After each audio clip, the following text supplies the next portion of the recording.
Have you ever felt like your favorite app just doesn't get you at all?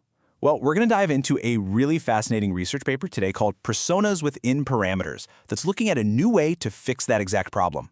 It's all about creating these tiny artificial versions of us to build way smarter and way more accurate recommendations. I mean, you know the feeling, right? You just finished an amazing, gritty sci-fi series, and what does your streaming service suggest next? A romantic comedy from the 90s? It feels completely random. So we're going to get into the science of why that happens and explore a brilliant new way some researchers have found to fix it. All right, here's our game plan for this explainer. First, we'll look at the big challenge that all developers are up against.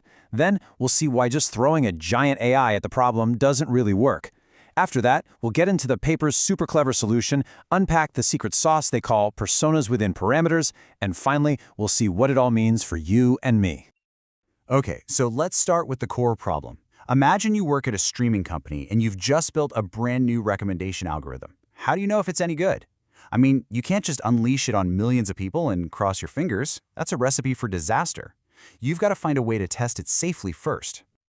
So the holy grail for developers has always been to create these artificial users, simulators that act just like we do. Picture a virtual user that absolutely loves action movies but, can't stand horror.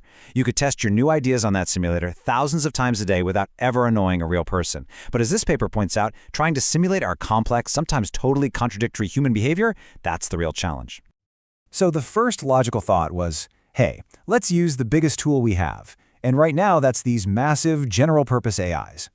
I mean, the thinking was, if these things can write poetry and generate code, surely they can pretend to be someone watching a movie, right? Well, as the research shows, it's not quite that simple. And yeah, we're talking about large language models, or LLMs. You know them. These are the enormous AIs trained on basically the entire internet. They're incredibly powerful, no doubt about it. But the researchers found that for this very specific job of simulating users, they actually have some pretty serious drawbacks. And this slide just lays out the issues perfectly. First off, cost. Trying to run millions of simulations on a giant LLM is just crazy expensive. Second, these models come with their own biases baked in from all that internet data, which makes it really hard to get them to act like one specific person. And third, they kind of struggle with simple user data, like tracking clicks. What's really needed is something that's cheaper, user-specific, and can scale up massively. And this, right here, brings us to the core idea of this whole paper. Instead of trying to brute force the problem with a massive, one-size-fits-all model, the researchers basically asked, what if we used a smaller, more focused tool for the job? And that's where small language models, or SLMs, come in.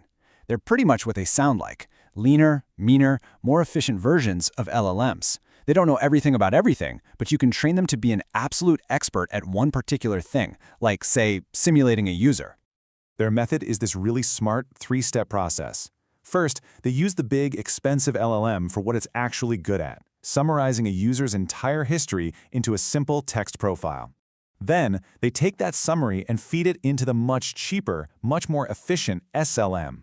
And then, for the final, crucial step, they use these special adapters to really fine-tune the personality.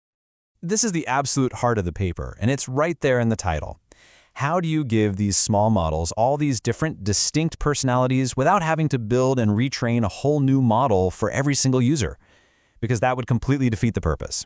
Well, the answer they came up with is just incredibly elegant. They use a technology called low-rank adapters, or LoRA. Honestly, the best way to think about these is like they're little personality plugins for the main AI. So instead of having to rebuild the entire engine of a car, you're just swapping out one tiny specific part that completely changes how it drives. It's super efficient and really targeted. So each LoRA adapter is basically a tiny little file that contains all the unique preferences and quirks of a specific user type, a persona, if you will.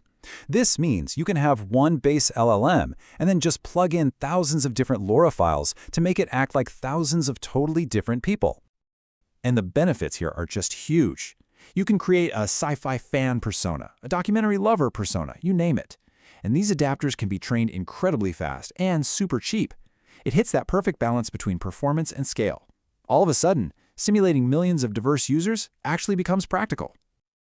Okay, so let's get to the real payoff. We've got the theory, we've got the method, but does it actually work? Does this new approach make a real difference for you and me? This quote right from the paper's abstract says it all. Now that gap they're talking about, that's the massive difference between how a system works in a lab test versus how it performs with actual, messy, unpredictable human beings. And their work helps close that gap. To put it really simply, the user simulators or agents that they built with this SLM and LoRA method are just much, much better at mimicking real human behavior. They're more realistic, they're more nuanced, and at the end of the day, they're just way more useful for testing. So why does any of this matter to you? Well, because when developers can test their new ideas on millions of these realistic simulated users, they can innovate so much faster.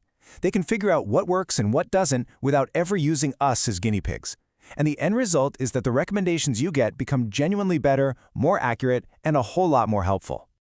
And that kind of leaves us with one final big thought. This research is a huge step forward for recommendation engines, no question. But as this technology gets better and better, what does it mean when we can perfectly simulate not just a movie preference, but any kind of online behavior? It's a fascinating question and one that's probably going to shape a big part of our future digital world.